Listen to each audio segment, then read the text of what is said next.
gonna happen. Did you have a weapon? We carry shit for our own protection. You know, not a lot, but Let me ask you a question. Are you Hispanic? You're Hispanic, right? yeah, Hey, a knife, right? Preferred weapon of the Hispanic streetwalker? maybe. Have you ever been assaulted? Many times. Yeah. Gotten punched, attacked, almost stabbed, almost killed, dragged. This is by the John. Yeah. Okay. Yeah. Because sometimes they don't want to pay you.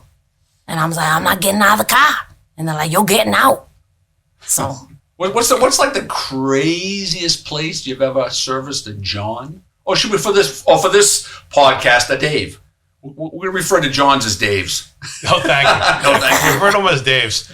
Nathan, let's say you're a Dave. Okay. And you go to BeBe. Mm-hmm. All right, set it up. Set up for them, Dale. Yeah. Nathan goes to BeBe and says he's got, I don't know, $45 because he just. I usually just want to talk. Oh, okay. I do that too. I do that too.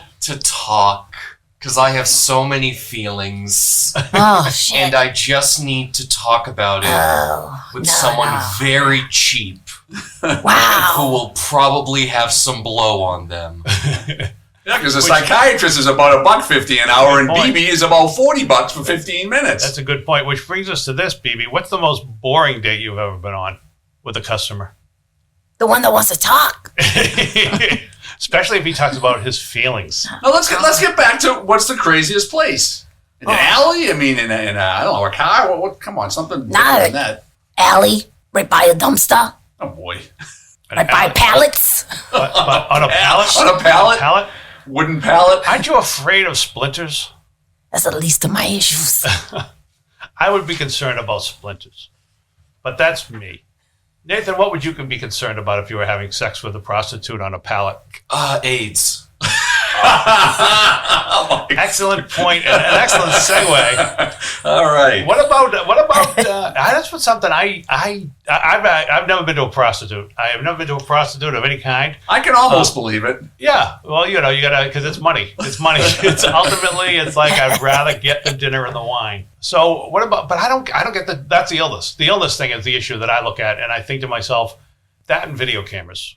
Well, nowadays, video cameras. But back in the day, there really wasn't a lot of video cameers. No. In the 90s, right? Yeah. No, nothing. BeBe, the most fun thing to do when you're on a podcast is when you know what someone's going to answer. You know they're going to answer in the affirmative, and you just ask that question. So, Dale? Yes. Have you ever paid for sex? Well, see, I know the answer. I know the answer. Look at him. I was in the Marine Corps, and I would think that males in the Marine Corps, especially overseas, that's probably 100%. That sounds like you're profiling. Like in Okinawa and the Philippines. It sounds like you're profiling. I would say, yeah. Nathan, but when you say it's profiling, it sounds like a gross exaggeration. I would say he is just trying to bury deep all the homoerotic sexual experiences he had with the fellow men in his troop.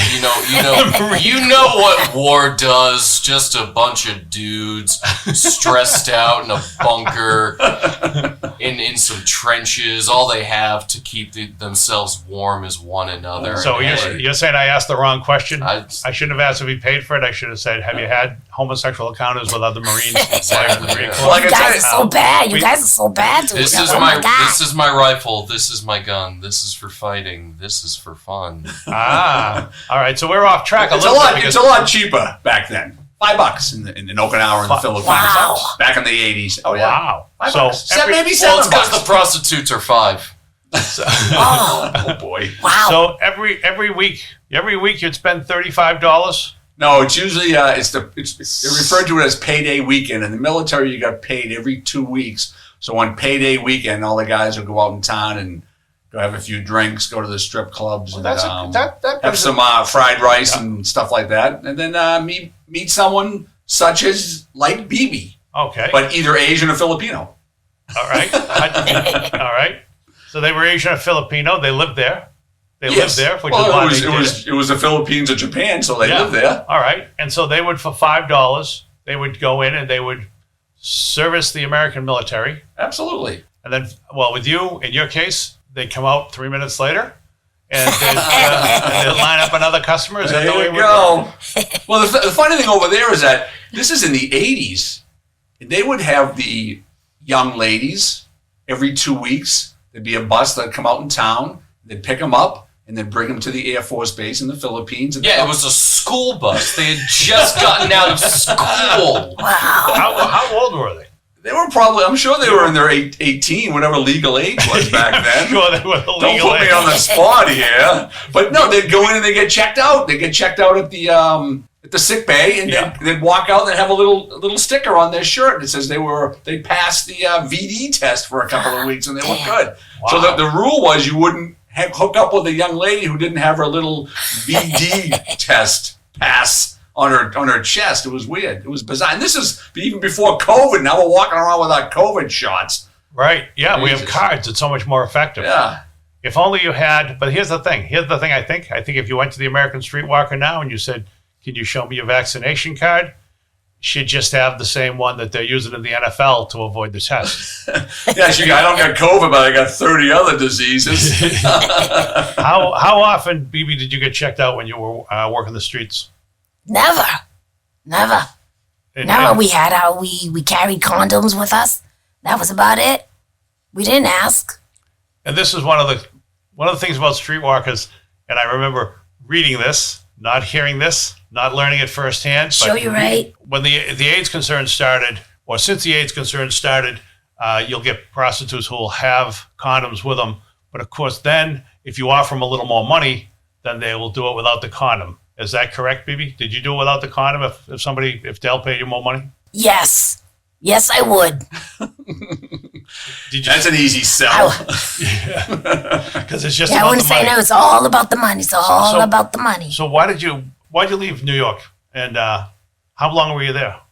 I was in New York for a couple of years, roaming around. But I was everywhere, You kind of flow from Boston, Florida, wherever it wants to take, wherever you want to go. I went.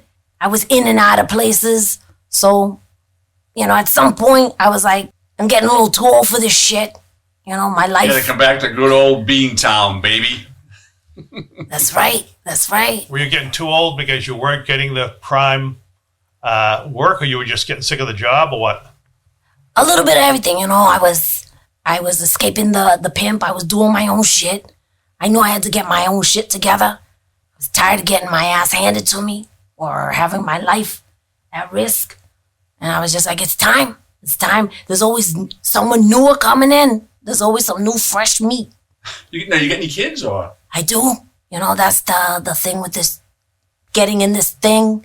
You do end up having kids. A lot of ladies abort, because you got to hurry up and get out, make the money. So, but I had my baby. The Department of Social Services took him, and there I was. When you look across you look across the table. Does Nathan look familiar to you? Hi, Mom. Nathan has been walking around saying, "Are you my mother?" since he was just a little boy. In fact, I think they wrote a book about it. What's the busiest time of year? Busiest time of year. It's not any busier at Christmas. I would figure Christmas time, you'd have two things going on. You'd have people feeling lonely would be the big one. People feel so lonely during the holidays. The suicide rate goes up. I mean, then you might lose some people, but still, the suicide rate goes up. The calls go up to crisis hotlines. So I would think that these people, what do you think the biggest driver is for customers? Do you think they come to you for just sex? Do you think they come to you because they're lonely, or to feed their egos because they just got $5 and they're Marines? Oh boy. I think it's a little bit of everything. People are lonely. They like to take the risk. They, for whatever reason, they're not fucking happy at home. So they're like, let me go to her. She's not going to question me. She's just going to do whatever the fuck I ask her to do. And that's it. There's no rhyme or reason to it, unless, you're also a psycho and you're looking to kick some hooker's ass. BeBe, we should have said this at the beginning. There's no swearing in our podcast, BeBe. Oh. Clean it up. Fuck it. Sorry, man. Sorry. We have a friend, and I was talking to this friend about he had a experience where some of his buddies got him a hooker. This was down in Florida. He said she was beautiful.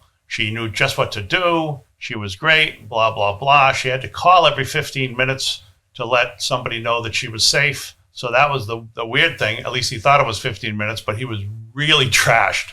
I think it was his birthday or some celebration. And so he was really trashed. I don't know how. I mean, he said the sexual encounter was good, but he was really trashed. And I don't know. I don't know what that means. What does that mean to you, BeBe, when I say somebody said this? She was really good at what she did, but he was really trashed. Does that mean he didn't finish the job? More than likely. But for us, it's perfect. He didn't finish. I got my money. I'm fucking out. And he doesn't know the difference. And how often does it happen that somebody shows up too drunk to perform, let's say? They don't get their money's worth. From me? Right? From me? Yeah. Everybody gets their money's worth, baby, from me. Why are you insulting our guests like that? What? Why do you insult our That's guests? what I thought you were going to ask. Huh? That's what I thought you were going to ask. I was going to ask that, but I was going to ask. Can I ask you this? No, I was going to ask it a lot nicer. Oh, okay. She comes over here. She's nice enough to do the podcast, and you're insulting her. You're suggesting that she gives less than top dollar value for her services. Yeah, Dale, you fucking prick. Aren't you a feminist? Thanks, Nathan. And you give discounts for? Again, what's with the discount? What you looking for? This is no discount, Betty. This is why I've never finished the negotiation. No way. You gotta pay. There's no discount. Let me ask you this question. You ever run into cops on the job, like a cop working, and he's giving you a hard time, or did he proposition you? Give me a story. You got to have one. We always run into cops. They're always waiting. They're always lurking. You know, you take a John to the back, whatever is back of the building, or to some hotel, and they're knocking on the door. You know, or they catch you giving someone a blowjob, and you know, shit like that starts to happen. But then you start to know some of the cops. You know what I'm saying? You know, like you get to know them. What do you mean? She's winking. If you can't see it, but she's winking like she gets to know them, meaning she takes care of them and they leave her alone. Is that true? Exactly. So you're saying so you don't have the cops that just say to you, nobody comes out and says, hey, somebody you don't know is not going to just grab you and say, hey, I know what you're doing. You can do it if you take care of me. You don't have a quid pro quo right away with somebody a cop who just approaches you and says, hey, I'm going to bust you or you're going to do this. Nah, you know, it happens. Or some cop come up to me and say, hey, get the fuck out. Or, you know, I'm going to arrest you. And you're like, hey, come on, man. I could give you a blowjob right now. You got a break, you know. And we just go to his cruiser. And 1, 2, 3, and he's on to the next call. Oh, jeez. How many in a day? Oh, shit. A lot. Okay. A lot in a day. How many fall in love with you? Oh, boy. Oh, what? Wow. I mean, do you have? I know some people will fall in love with their prostitutes. Sometimes you got your regulars. You got your regulars that come. You definitely have your regulars that come looking for you. Do they give you gifts? As long as they pay me, that's it. They don't come with no flower. Wow. Huh? I just know. He would be the John from hell. He'd be stalking you. Oh, it'd be terrible. Bringing me flowers and candy. You'd have to get a harassment order against Dave over there. The person who would show up every day at payday to spend his meager wages is gonna criticize the person who's never been to a prostitute, and I'm just asking for research purposes. Right. Just research purposes for the sake of the show. Let me ask you this, Dale. You're a cop. You've got to bust prostitutes in certain areas, in certain towns. Not so much in the town I work, but go ahead. All right. But let me ask you this. It's a victimless crime. And I know people will say, well, it's not a victimless crime because of blah, blah, blah, blah, blah, but it's a victimless crime. Well, the only victim typically would be the prostitute, especially if she's not there voluntarily. Correct, BeBe? Yeah. And were you there voluntarily or at least initially? Or I guess you're never really 100% there voluntarily. But, yeah, you know, I made the choice to be out there. I'm out there. And then when I want to leave, then I got to find my way out. So how long ago did you leave? You're 50, right? I'm in my 50s. All right, how long ago did you leave? Oh, gosh, I left probably in my 30s. What do you 20s. do now? What do you do now? Well, in and out of facilities.